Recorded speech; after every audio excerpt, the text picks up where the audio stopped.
I did not collude with Russia, nor do I know of anyone else in the campaign who did so. I had no improper contacts. I have not relied on Russian funds for my businesses. And I have been fully transparent in providing all requested information. So that was Jared Kushner speaking after his 2-hour-long closed-door meeting with the Senate Intel Committee, reiterating that he did not collude with Russia. Joining me now to discuss is Washington Times columnist and an advisor for the National Diversity Coalition for Trump, Madison Gesiotto, and Democratic strategist Kevin Walling. Thanks to both of you for joining us. Madison, what do you think? I think the Democrats will be satisfied with that statement. The whole Russia thing is over. They're going to be perfectly happy and we can move on, no?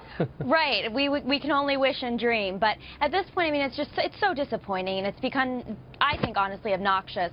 It seems like Democrats are just trying to discredit Trump's presidency by pretending that the only reason he's there is because Russia put him there, instead of recognizing that he out-campaigned Hillary Clinton in important battleground states. He won the election fair and square, and that's something that Jared Kushner actually mentioned today in his statement outside of the White House.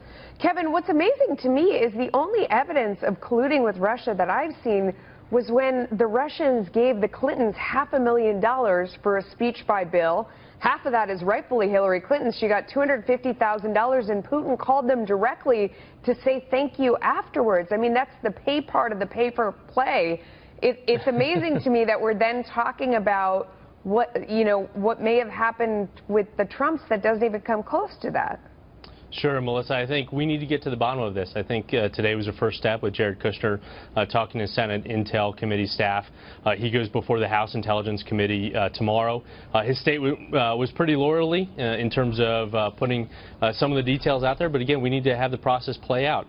What's concerning to me is the fact that over 100 meetings with foreign nationals were omitted on his SF-86 form. This is a form that every national security personnel have to fill out.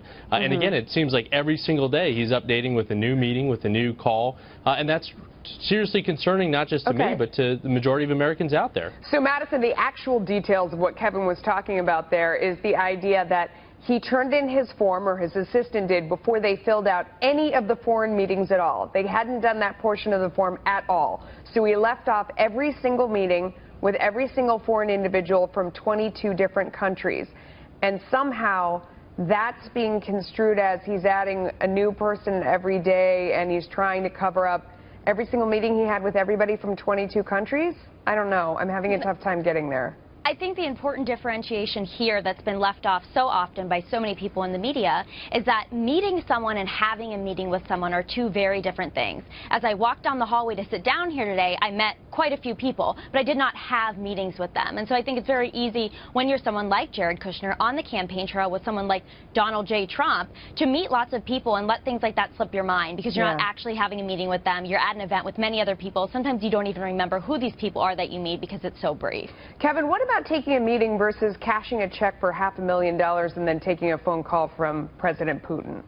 Sure. I mean, we can talk about the Clintons, but unfortunately, as a Democratic strategist, she's not president. We got to focus on this president and this administration. Again, it wasn't just a casual handshake and meet and greet. It was phone conversations while Barack Obama was still president. Phone conversations? Like, play this out for me. We know that one with Ambassador Kislyak, where Jared Kushner was seeking to set up a private communique at the Russian embassy. We have transcripts of that conversation, again, while President Obama was still in office, to talk about Russian sanctions. That's a very troubling thing, not just for Democrats, but for Republicans that want to get to the bottom of this as well. So this is like whenever we hear about the back-channel conversations that are going on either between President Obama and President Putin, or President Obama and the Iranians when they're trying to make contact to talk about the deal that they were making on ending the Iranian sanctions, that sort of thing?